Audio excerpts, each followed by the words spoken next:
You know, in the shadowy world of cybercrime, trying to identify an attacker is a lot like chasing a ghost. I mean, they can be anywhere, they use all these tools to hide, they even plant fake clues to send you in the wrong direction. But what if? What if you could build a unique, unshakable fingerprint for every single hacker group? Well, that's exactly what some new research tried to do, and believe me, the results were not what anyone saw coming. And that's really the heart of the problem, right? When an attacker can literally be anyone, operating from anywhere in the world at any time of day, how do you possibly point your finger and say with any certainty, that was them? It's genuinely one of the toughest puzzles in all of cybersecurity. So there's a technical term for this whole process. It's called cyber attribution. It's basically the digital detective work of connecting the dots from an attack all the way back to who launched it. And for a really long time, the thinking on how to do this has been pretty straightforward.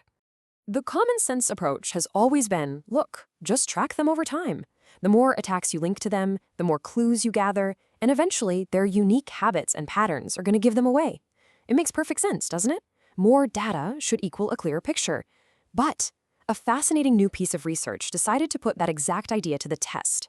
Okay, so to really test this theory, the researchers first needed to build a seriously powerful tool, something that could build and track these unique digital identities at a massive scale.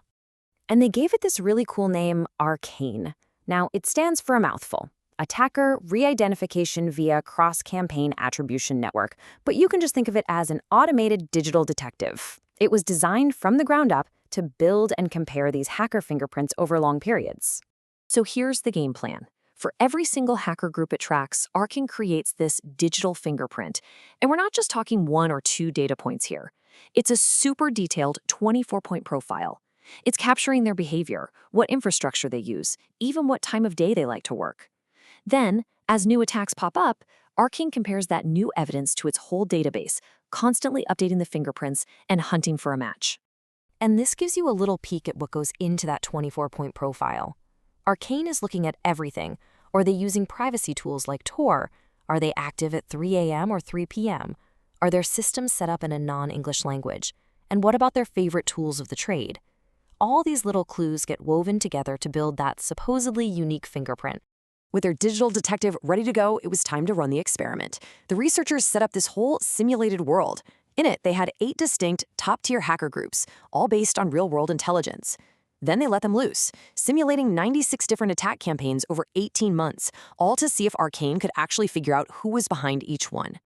And this is where the story takes a hard left turn, because the results were absolutely not what anyone was expecting. So, this was the moment of truth, right?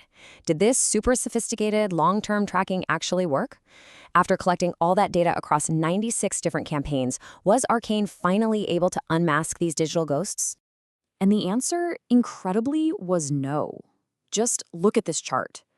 The advanced ARCANE system, the one that gathered data over time, only had an accuracy rate of about 31%. And here's the real kicker. A much simpler method, one that just looked at a single attack at a time, was actually more accurate at 43%. I mean, let that sink in. The core idea totally failed. Collecting more data and building these complex profiles over time didn't just not help. It actually made the results worse. This flies in the face of everything we'd assume. The obvious question is, why?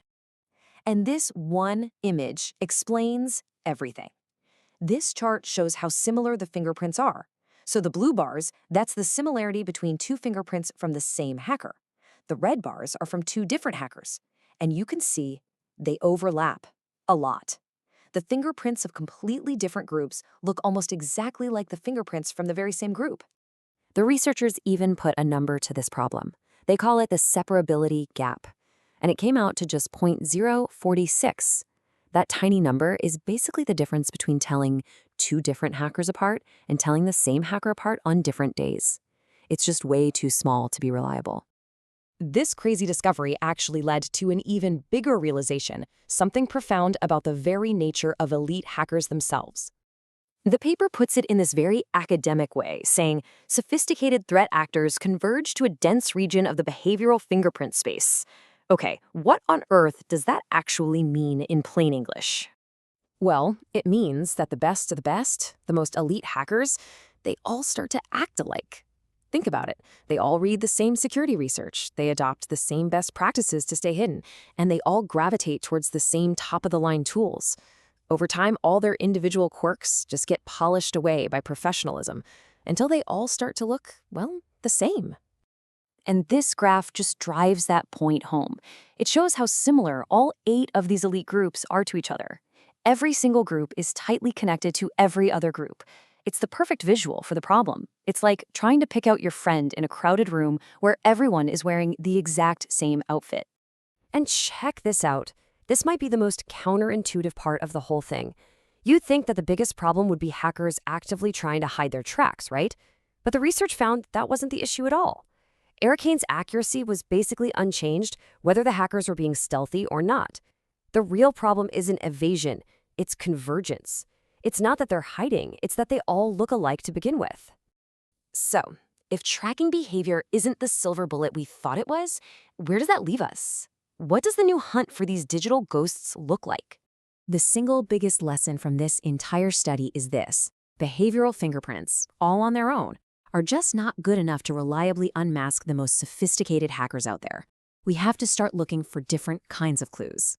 And the paper points towards a new way forward. Instead of just focusing on how they hack, we need to look at other signals. Things like victimology. Who do they keep targeting?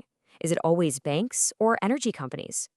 We need to look at deeper time-based patterns, like do they take national holidays off? And we have to get better at mapping out the digital infrastructure they reuse, even when they try to hide it. Which leaves us with this final, really fascinating question to chew on. As the best hackers in the world keep evolving and converging until they're all just indistinguishable ghosts in the machine, what new kinds of clues, the ones that go beyond behavior, will finally be the key to telling them apart?